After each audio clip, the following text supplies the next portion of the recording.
and welcome back to the Spruce Grove Public Library's YouTube channel. I'm Sarah, the Children and Youth Services Librarian here, and we are continuing our reading journey, reading Love, Hate and Other Filters by Samira Ahmed. So here is our book, and it's also one of our the Global Read Aloud 2018 book picks for this year. So it's our teen pick, and so we're reading it along with our teen virtual reading club. So if you haven't already joined that, or you want to read some more fun books, then do go see us on Instagram. We are under SGPL Virtual Reading Club with underscores in between. So do come see us. And we're going to continue with chapter 9 today. Friday, the last day of break. My last day with Phil before school starts again on Monday, when we return to our respective corners of our social cliques. Soon enough, these lovely last days of swimming in cool water under a bright blue sky will fade from our memories like a pastel drawing left in the sun. But today is perfect. Phil runs into the pond ahead of me. I step forward, my usual hesitation giving way to a tiny spark of confidence. I secure my goggles and check the waterproof bandage on my leg and swim 6 remarkably even strokes to reach Phil. Swimming. Me. In water. I'm not exactly giving Katie Ledecky a run for her money, but still, I did a thing I was scared to do. But there's no way I could have done it without Phil. You're swimming, for real! And he's standing in the water, arms crossed, beaming at me as I come up from the water. It was only a couple of strokes. In the next couple of hours, you'll be swimming laps. Thanks to you. It's the only thing I could teach you. You're better than me at everything else. You're forgetting wilderness first aid and avoiding bear attacks. And I almost add and football, but decide against it. Both are way more practical than dissecting literary symbolism. Probably not in New York City. And Phil turns to swim the length of the pond. I follow him in and try to remember to move my arms and legs in harmony with my breath. Slow but steady. I swallow a few mouthfuls of water and lose count of my strokes and mess up my breathing. But I don't panic. I right myself. And when I start shivering, I step out of the water, grab my towel, and sit on our beach so I can warm up in the sun. I film Phil as he swims, capturing his grace and how his smooth strokes barely ripple the surface. I need to cinematize this, all of this. I'll want proof later, and I'll need to know that this isn't the land of make-believe. So what exactly are you going to do with all this stuff you're filming? I'm asking because if you're putting it on the internet, I want to make sure the clip goes viral. Phil joins me on the blanket. I grin. Nothing like that. It's the documentary of my life with the audience of one. Me. One day when I'm old and grey, my Mac hard drive will be my memory, along with my dozens of backups. Worried your computer's going to crash. Afraid I'll forget how I see the world. What do you mean? Filming is the way I see things, really see them.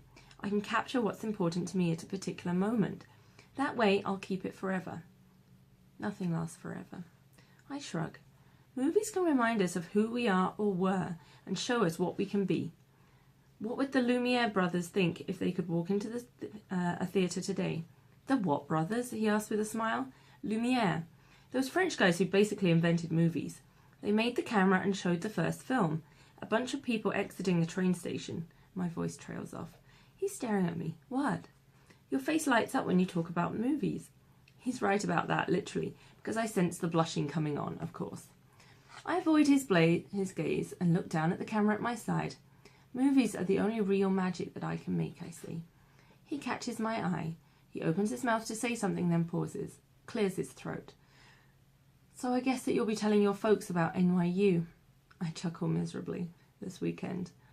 As long as I don't lose my nerve, I ask my aunt to come and be moral support or rescue me in case my parents try to ship me to India and marry me off to a distant cousin.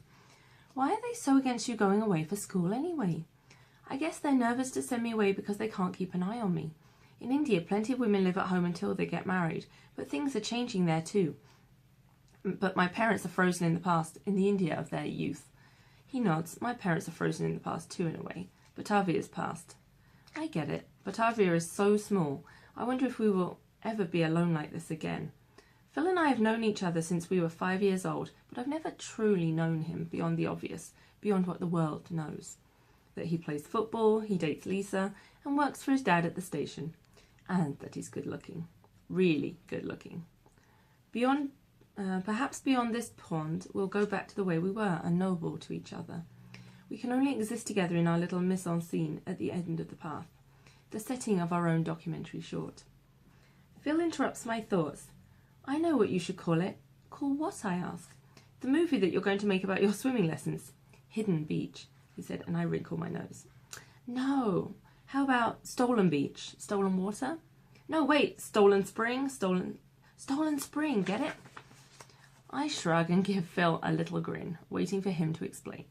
Well, it's a spring right now, and we've, stolen this place for ourselves. Phil is on a roll. I can imagine the trailer now, and he tries the cadence of a voiceover. It's a senior year, and she's a beautiful, budding filmmaker. He can swim and fix cars, and they don't know where the path beyond the stone cottage will lead. I blink. You think I'm... My voice is a whisper. I can't say the word I'm afraid to. What? Nothing. Your trailer sounds like it could be a horror movie, or maybe you're not going to get all sparkly in the sunlight and confess to being a vampire, are you? There's a hint of teasing in my voice. Phil smirks. We don't know how it's going to end yet, do we? He stares into my eyes as my chest rises and falls. He leans towards me and my heartbeat echoes through the trees. His face inches closer. I will our lips to meet. I want to wrap my arms around him and press my mouth to his, but my body hesitates. Phil plucks a little leaf from my wet hair and shows it to me. It was stuck, he says. His arms slacken. He rises awkwardly and reaches for his t-shirt. The spell is broken. I gotta get going. If I'm late for work, my brother will kick my ass. Suddenly there's a dark storm inside me. I snatch my things. I'm not sure what's going to happen right now. It felt natural, like the moment in a movie when the guy and the girl who've been kept apart finally kiss. Under the moonlight, or in an airport, or in a crowded street, or by a secret pond. Maybe I imagined it all because of the difference in the guy and the girl in that Hollywood movie. Have fate on their side. In the bleak indie movies, they don't get the happy ending. They get the tragedy. They get Romeo and Juliet. And the Muslim, the Indian, that girl, she doesn't even get the dream of a football captain. She gets a lifetime of being stopped by the FAA for random bag searches every time she flies. She gets the nice boy, the sensible boy, the one her parents approve of, and who she will grow to love over years, and children a necessity. We walk down the path to the car, and I glance back to steal a final look at our little beach and the pond, and then hurry through the trees and beyond the cottage. I don't say a word. Leaves and twigs crunch underfoot.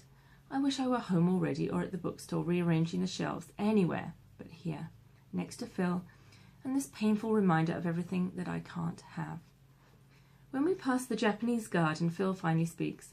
Sorry we had to pack up early today, I promise. No problem. My voice is clipped. I walk faster, moving past Phil to try and save myself from the humiliation that builds within each second that we're together. I climb into the passenger seat and slam the door. I sit with my arms crossed over my chest, my lips a tight line. This moment is so cruel. For a moment I forget myself. All I want to do is be a normal girl, with parents who let her date and a house that smells of seasonally appropriate candles and not fried onions. I sink back in the car seat, and I know I can wish for my life to be different. I can click my heels and hope I'm somewhere else. But in the end, I'm here, and me. We're still a couple of blocks from my house when Phil pulls the car over. He turns off the ignition. On any other day, my hands would get clammy and my heart would pound. Right now, I just feel sick. Do you want me to get out here? I ask, a raw edge in my voice. Tell me what's wrong. Nothing. And I stare out the windshield. You're not a very good liar. I'm better than you know. Why won't you talk to me? I sigh loudly. Phil, please just take me home. My eyes burn, and I blink rapidly. I'm on the verge of tears. I need to get out of his car. Maya? And Phil whispers my name and takes my limp left hand in his. It might as well be a phantom limb. I'm a shadow. I'm sorry. I turn away. I have to, otherwise I'll burst into ugly sobs, and I bite the inside of my cheek. You don't have to apologize. Please, I just want to go home. A few tears roll down my face, and I brush them away with the back of my free hand. My shoulders droop, and the air in the car is too heavy to breathe. I'm sorry. Please don't cry. I try to clear away the lump in my throat, to compose myself. No worries. You're going to be late for work if you don't get going. It's only the timing of all this. I shouldn't have. He clenches the steering wheel. His veins pop up against his skin. He opens his mouth as if he wants to form words, but has forgotten how. I want to put him out of his misery, so I touch his forearm. I barely graze it and steady my voice. It's okay, I understand, and I open the door. Look, I'm going to walk the 2 blocks home. He takes my forearm and draws me back. You don't understand. Trust me, I do. I know who I am, and I know who you are. Thanks for the swimming lessons. We're even. See you Monday. Phil won't go. Look, I want you to know what I meant when I said it back at the pond. You are, I think, he can't say it. He can't bring himself to say anything, really. So why am I still here? I pull my arm away and slam the car door. I hurry down the block while my still held back torrent of tears splash down my face. I'm glad Phil can't see me, and I race home, hoping no one notices the bawling brown girl with a tangled mess of wet hair. I rush inside and run to my room. Thankfully, I'm alone. I throw myself onto the bed and cry into my pillow. Huge, heavy sobs. The camera in my brain lets me run all the scenes of my life in slow motion. And I freeze frame every time that Phil touched me. The perfect afternoon when he held my hand. The impossible instant when his face hovered inches above mine. He could have kissed me, but he didn't. He couldn't even bring himself to say any words or express a single emotion. And then there's Lisa. How I envy her. I'm angry with Lisa, even though none of this is her fault.